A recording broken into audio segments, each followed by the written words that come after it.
I grew up in a third world country and I came to America when I was 21. Even though I have been in America for a few years, I was still proud that I would go and buy my clothes at Goodwill. I can't accept the loss, I'm hard-headed.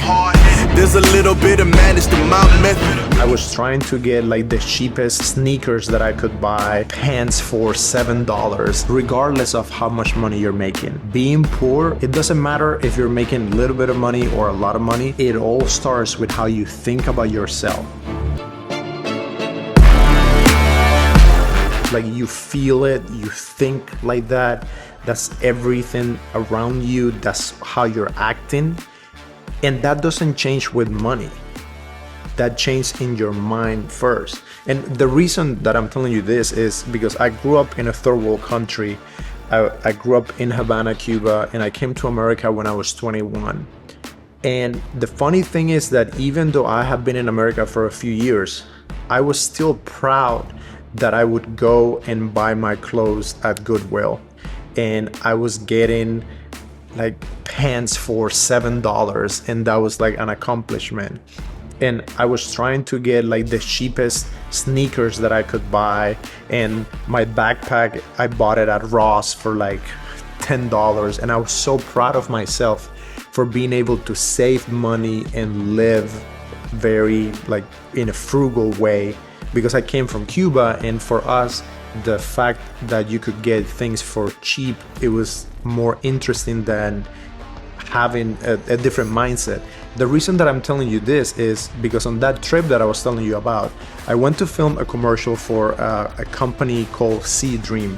It was a luxury yacht experience. The boat only had 84 passengers, and the staff knew everyone's name, and they even learned throughout the course of the trip, what drinks did you like, what food did you like. And it was an experience that I had never had before. And the funny thing was, the beginning of the trip, I started buying clothes so I could go on the boat, right? And just that experience is what got me started into wearing suits and like learning about fashion and learning about the different taste and how you can appear more classy and more wealthy just by having a different mind and a different mindset and picking different things. Because you could go and spend $800 buying a Gucci t-shirt, or you could spend $300 buying a well-fitted shirt that is going to make you look more expensive, even though it's cheaper. So this whole mindset shift is not about how much money you have or how you spend your money. It's not about that. It was more about deciding to do the things that are of a higher level and not just the things that poor people do. When I was in that boat, I had a conversation with the operations director of the whole company. And I remember that the boat had stopped at St. Bart's, which is one of the most fancy islands in the Caribbean. We see a massive cruise come next to the yacht, right? And that cruise probably had 5,000 people. And I asked this gentleman, he was an older Norwegian guy, and he was super successful. And I asked him, why don't you guys build like a big ship? And why don't you guys have a company that does that, right? Because in my mind at that time, I was learning about business, learning about scale. And I was thinking about, if you have this boat, it's only 80 people, you have that boat, it's 5,000. And he told me, Axel, in life, you can make a choice to go for the masses, or you can make a choice to go for the elite. And I remember that stuck with me. He said, we decide to just do the best of the best. We don't want to do something that anyone can do. We're not interested. And those people with the big cruise, that company is very successful. And he told me, they are successful doing what they want to do, but we just don't want to do that. We rather do the best of the best and make sure that there is no like hesitation in terms of quality and service and the experience that we're going to create, because we rather create something of value for a small amount of people that really appreciate it, that create something like average for a lot of people to enjoy. And ever since I started a transformation in my life, and this has taken almost like a decade for me to little by little shift that mindset from being a poor kid from a third world country into being someone who is living a wealthy lifestyle. Even though I'm not making the amount of money that I want to make, I'm making way more money than I was making back then. So last year I made the most amount of money that I've ever made in my life. And I'm able now to experience things that when you get to a certain point in the income that you make, the experiences that you have compared to someone who has 10 times more money than you are still very similar.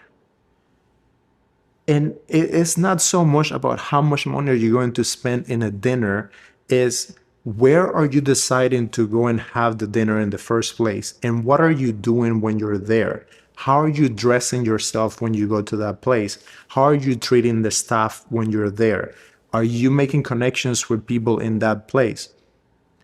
All of that comes from your mind, not from your wallet. And this is something that is very difficult to explain, especially to someone that comes from another country.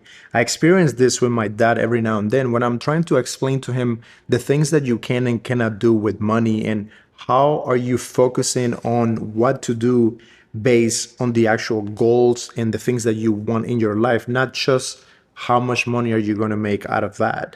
So if you, like myself, you're young and you're trying to change the way that you think about money, I think what I would say to you is start with realizing that there is abundance.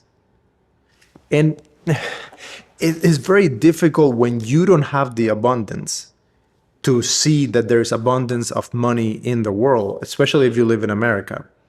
And why is this important?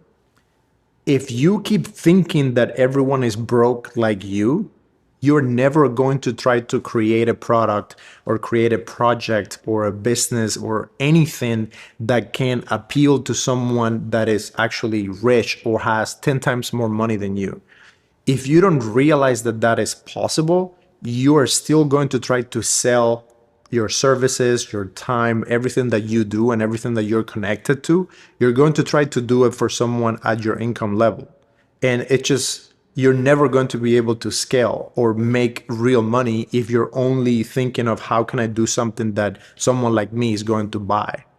And I see examples of this when, for example, if I'm making a proposal for a project and we're going to shoot something for a brand, if I'm only considering how much money I would pay for that video, I'm dead in the water, because to me, that video is not that valuable. But for that company, if it changes their revenue by 10%, that could mean $5 million. And the thing that I'm doing is actually helping them achieve that. So the person making the decision on that purchase, he doesn't have the same amount of money that I have to invest in something that will multiply his wealth. So they're making the decision in a very different way. And funny thing is, I have been working with luxury brands, and the psychology of why a rich person buys something is way beyond what the thing is made of, how it's priced, or why they're buying it in the first place. You would come into a hotel and you would say, okay, I'm only going to spend like 150 a night to stay here, and all I'm looking for is a bed and a place to like stay. But someone who has money, they're not looking at that. They're thinking about the location and how they can signal to other people that they have made it. Because if you have the money, you're going to be interested in other things, not just like the number of how much it costs, but how can you send a signal to other people? And the funny thing is that those signals can be sent with less money. And if you learn how to do that, you're going to start realizing that you can become a person that is wealthy before that money hits your account, if you can actually create experiences, products, and services that live up to that standard, and then you can sell that to the person that is looking for that level of excellence. And that is a direct correlation between how you act, how you dress, how you carry yourself.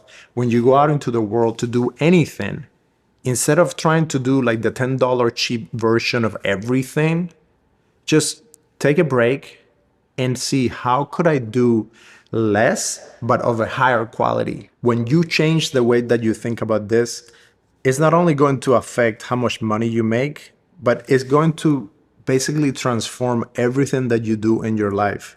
Because being poor truly is a mindset. It doesn't matter how much money you have, if you're still thinking of yourself in that way, you're not going to push yourself to go all out on your fitness. You're not going to feel comfortable getting nice clothes that are fitted and that make you look good. You're not going to take care of your hair, your skin, your health in the same way. And I really hope that you can make that switch as soon as possible, because it's all going to affect every single area of your life from the moment you wake up to the moment that you go to bed, in how you're living, regardless of how much money you're making. Being poor is a mindset that we have to completely take out of our lives. We have to do it because there's no reason to live like that. It doesn't matter if you're making a little bit of money or a lot of money.